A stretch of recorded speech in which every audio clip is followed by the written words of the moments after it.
उत्सव और उत्साहर सह चली जगज्जननी पूजा। आज माँ दुर्गा महानवमी पूजा। माँ दुर्गा नवम शक्तिर ऊर्जारू जन्म नहीं माँ सिद्धिदात्री।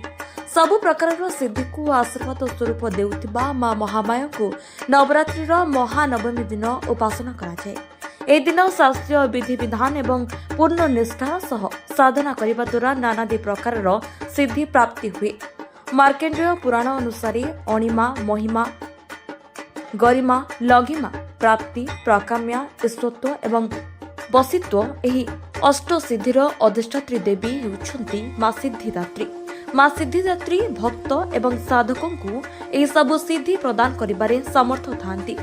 देवी पुराण अनुसार भगवान शिव मातांको कृपारु ही एही सिद्धि प्राप्त करथिले। मातांको अनुकंपारु ही महादेवंको अर्ध शरीर देवींगर होइथिला। एही शरीर परे अर्ध नारीश्वर नारे पूज्य होइथिले। चतुर्भुजा माँ सिद्धिदात्रींको वाहन सिंह। कमल पुष्परे विराजिता मांको डाहाण पटर निम्न हस्तरे कमल पुष्प रहिछि। नव दुर्गांको 9 रूपर अंतिम रूप हेउछंती माँ।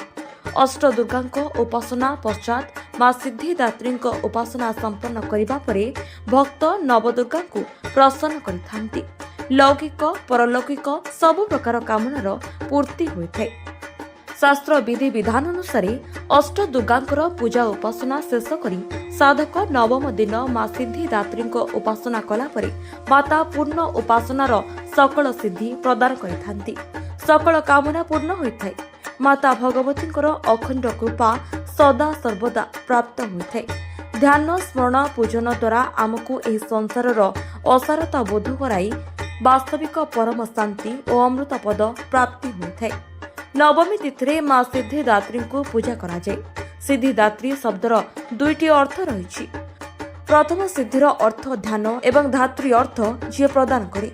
माँ पद्मफूल किंबा सिंह उपरे बसी थांती। चतुर्भुजा शंख पद्म धरी धरावतरण करती। भगवान शिवंको अर्ध नारीश्वर बेशरे नारीको बेश माँ सिद्धिदात्रींकर रही। Bureau report जनखबर।